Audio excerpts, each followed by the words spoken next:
ঈদযাত্রায় ভোগান্তির আরেক নাম ঢাকা-টাঙ্গাইল বঙ্গবন্ধু সেতু মহাসড়ক। গেল ঈদে যানজটের কবলে ঘণ্টার পর ঘণ্টা সড়কেই কাটাতে হয়েছিল ঘরমুখো যাত্রীদের। এবারও গরু ও পণ্যবাহী যানবাহনের চাপ বাড়লেও ফিটনেসবিহীন যানবাহনের কারণে যানজটের আশঙ্কা করছেন চালকরা। এছাড়াও এলেঙ্গা থেকে বঙ্গবন্ধু সেতু পর্যন্ত 13.5 কিলোমিটার সড়ককে দেখা হচ্ছে গলার কাঁটা হিসেবে। টাঙ্গাইল থেকে মোস্তফা কামাল নান্নু ও কামাল হোসেনের তথ্য ছবিতে ইমরুল কায়েসের রিপোর্ট। ঈদ ঘিরে এরই মধ্যে মহাসড়কে বেড়েছে যানবাহনের চাপ। পশু ও পণ্যবাহী যানবাহন বাড়ায় দেখা দিয়েছে যানজট। নগদে 500 টাকা বা তার বেশি পেমেন্টে পেতে পারেন ঢাকায় জমিসহ 20 কোটি টাকার পুরস্কার।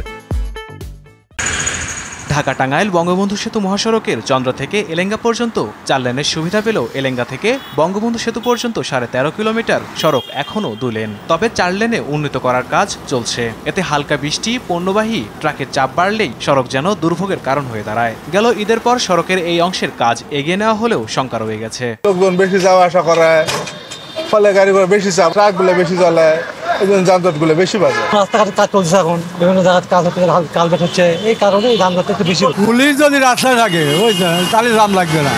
গরুর গাড়ি ট্রাক যদি রাতে চলতো বেশি, তাহলে দিনের বেলা জাম কম থাকতো। প্রশাসন যদি নিয়ন্ত্রণ ঠিকমতো করে তাহলে কোনো সমস্যা হবে না। তবে এলেঙ্গা থেকে বঙ্গবন্ধু সেতু পূর্ব পর্যন্ত 13.5 কিলোমিটার সড়কের 8 কিলোমিটারে 4 লেনের সুবিধা পাওয়া যাবে বলে জানান প্রকল্প কর্মকর্তা। 4 কিলোমিটার রাস্তা আমরা হাতে নিয়েছি, খুব দ্রুততার সহিত এই কাজটাও সম্পূর্ণ হয়ে যাচ্ছে। 13.6 কিলোমিটার রাস্তার মধ্যে 10টা কালভার্ট আছে অলরেডি কমপ্লিটেড, 8টা ব্রিজ আছে, এর মধ্যে 4টা অলরেডি কমপ্লিটেড।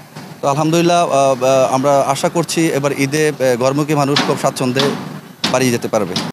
নগদে 500 টাকা বা তার বেশি পেমেন্টে পেতে পারেন ঢাকায় জমিসহ 20 কোটি টাকার পুরস্কার।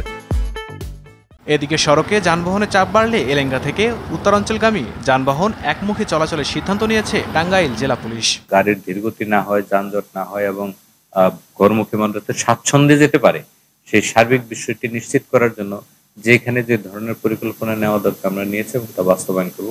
সুনির্দিষ্ট তথ্য ছাড়া আমরা কোনো যানকে আমরা রাস্তায় কোনো সিগন্যাল দেব না এবং তাদের আসা যাওয়ার পথে পুলিশ দ্বারা তারা কখনো হয়রানি হবে না, এটা পুলিশের পক্ষ থেকে আমরা নিশ্চিত করতে পারি।